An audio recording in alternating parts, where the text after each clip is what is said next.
याद रखना, कालनेमी, ताड़का और सुड़पंखा, ये तीन जो पात्र हैं रामायण कालखंड के, इनकी प्रासंगिकता समाज तोड़ने के बारे में वह हर युग में रही है और वह हर युग में उस रूप में अपनी मौजूदगी से अपने षड्यंत्रों को अंजाम देने के लिए तैयार करते रहे। हमें आज भी उस दुष्प्रवृत्ति से अपने को सचेत रखना पड़ेगा, जो भोली भाली जनता को बहकाने का काम कर रहे हैं, जो आपके परिवारों के अंदर घुस करके हिंदू बेटियों के साथ छल कपट करके, प्रपंच करके, खिलवाड़ करके करने का कुत्सित कार्य कर रहे हैं। आपने अभी देखा होगा कैसे छद्म नाम पर ये लोग कार्य करते हैं। वह छद्म नाम आपने अभी विगत दिनों देखा होगा, बलरामपुर जिले में, उत्तर प्रदेश के बलरामपुर जिले में जलालुद्दीन उर्फ छांगुर के षड्यंत्रों को आपने देखा होगा।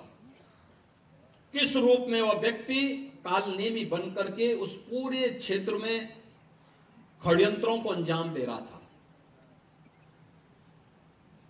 नाम उसका जब कार्रवाई हो रही थी और हम लोगों ने लगभग 3 वर्षों से अपनी टीम को बिठाया हुआ था अलग अलग जगह की, भाई देखो इसकी गतिविधि को वॉच करना है, देखना है, और वक्त आने पर फिर जब पूरा मटेरियल इकट्ठा हो जाएगा तो हमारी प्रभावी कार्रवाई होगी।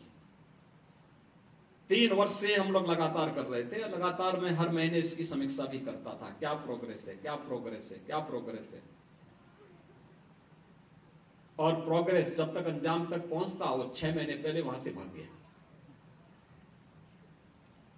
मैं नाराज हुआ टीम पे कि भाई ये तो पूरा हमारा तो पूरा मिशन ही फेल हो रहा है।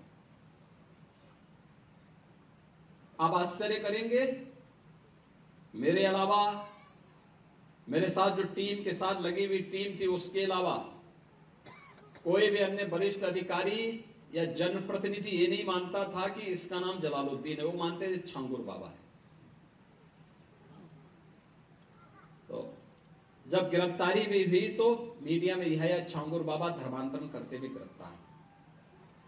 हमने कहा भी छांगुर ने इस कालनेमी का वास्तविक नाम रखो, इसका नाम जलालुद्दीन है, ये धर्मांतरण करवाता था और राष्ट्र विरोधी गतिविधियों में लिप्त था, तमाम प्रकार की राजक गतिविधियों में लिप्त था।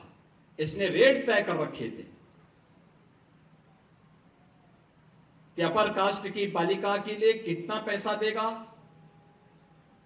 पिछड़ी जाति की बालिका के लिए कितना देगा, अनुसूचित जाति की बालिका के लिए कितना पैसा देगा, और पैसा कहां से आ रहा है, पैसे का स्रोत आपको भी नहीं मालूम होगा। वो कोई दूसरे देश से नहीं आ रहा है, आप ही के पास से। आप जब कोई सामान खरीदते हैं तो सामान खरीदते समय एक चीज जरूर देखिए, क्या उसमें हलाल सर्टिफिकेशन तो नहीं लिखा हुआ है।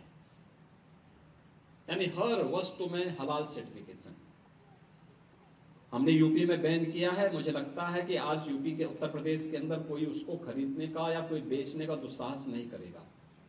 लेकिन आप आश्चर्य करेंगे, साबुन का भी हलाल, कपड़े का भी हलाल, दियसलाई का भी हलाल। मैं भौचक था, एक अधिकारी बोला साहब इसमें, मैंने कहा भी देखो नहीं नहीं नहीं, एक षड्यंत्र है भाई। मैंने कहा माचिस तो झटका वाला है, आप एक झटके में लगाएंगे तो तभी आग जलेगा, आप हलाल करते रहेंगे तो कभी जलेगी नहीं वो माचिस। तो मैंने कहा इससे बड़ा झूठ क्या हो सकता है।